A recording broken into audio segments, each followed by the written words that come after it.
හොඳයි. ඔයාලා දැනටමත් අහලා තියෙනවා දන්නවත් ඇති. උපතේ ඉඳලා මාස 3 දක්වා දරුවන්ගේ බුද්ධි වර්ධනයට, දෘශ්‍ය හැකියාව වර්ධනයට මේ වගේ කළු සහ සුදු වර්ණයෙන් යුතු කාඩ්පත්, රූප කාඩ්පත් අපිට පෙන්වන්න පුළුවන් දරුවට. එතකොට මම මේ කතා කරන්න යන්නේ දැනට ගෙදර ඉංග්‍රීසි භාවිතා නොකරන ඒත් දරුවාට ඉංග්‍රීසි භාවිතා කරන්න පුරුදු කරන්න කැමති. ඒ වගේම දරුවට ඉංග්‍රීසි කතා කරන්න නම් ගොඩාක් වෙලාවට මේ ගෙදරදී ඉංග්‍රීසි භාවිතය ඉතාමත් වැදගත් වෙනවා.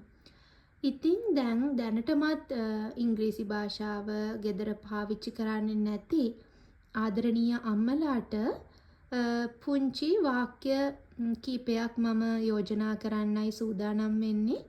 දැන් ඔබේ චූටි බබා උපතේ ඉඳලා මාස 3ක් දක්වා මේ චූටි බබාට මේ කාඩ්පත් පෙන්නන ගමන් ඔබට පුළුවන් පුංචි වාක්‍ය කීපයක් දරුවත් එක්ක කතා කරන්න. එතකොට ඔබ නිරන්තරයෙන් දරුවත් එක්ක ඉංග්‍රීසි භාෂාවෙන් කතා කරොත් දරුවට නිරන්තරයෙන් ඒ භාෂාව ඇහෙනවා. එතකොට දරුවා නිරන්තරයෙන් මේ භාෂාවට හුරු වෙනවා. එතකොට ගෙදර අනිත් අය සිංහලෙන් කතා කරන නිසා සිංහල භාෂාවට හුරු නොවේද කියන අපිට බයක් ඇති වෙන්නේ නැහැනේ.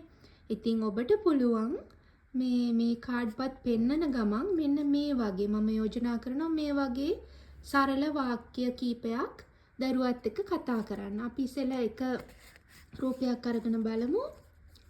අපිට පුළුවන් නේ කාඩ්පත එක කොනක ඉඳලා තව කොනකට චලනය කරන්න. එතකොට දරුවගේ අවධානය ඒ දිහාවට යොමු කරගන්න පුළුවන් අපිට. එතකොට මෙහෙම චලනය කරන ගමන් අපිට පුළුවන් කතා කරන්න. Look at this, darling. Wow, what's it? It's a bird. It's a bird.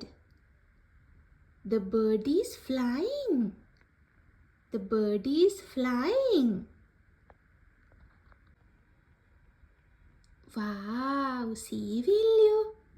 What is it? It's a bee. It's a bee.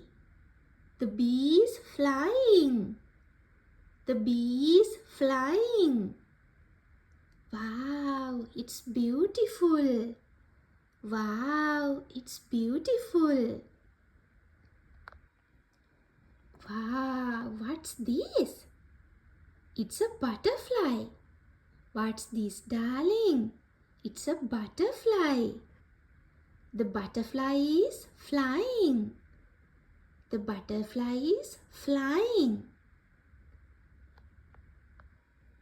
මේ වගේ ආදර දෙමාපියන්ට මම යෝජනා කරනවා දරුවගේ ඇස් දෙකට සමාන්තරව ඉදිරියෙන් තියලා මීටර සාමාන්‍යයෙන් අඩියක් විතර සෙන්ටිමීටර 30ක් විතර ඉස්සරහින් දරුවගේ ඇස් ඉස්සරහින් මේ රූප කාඩ්පත් තියලා එකින් එක මේ දරුවත් එක්ක කතා කරන්න කියලා මම යෝජනා කරනවා. ස්තුතියි.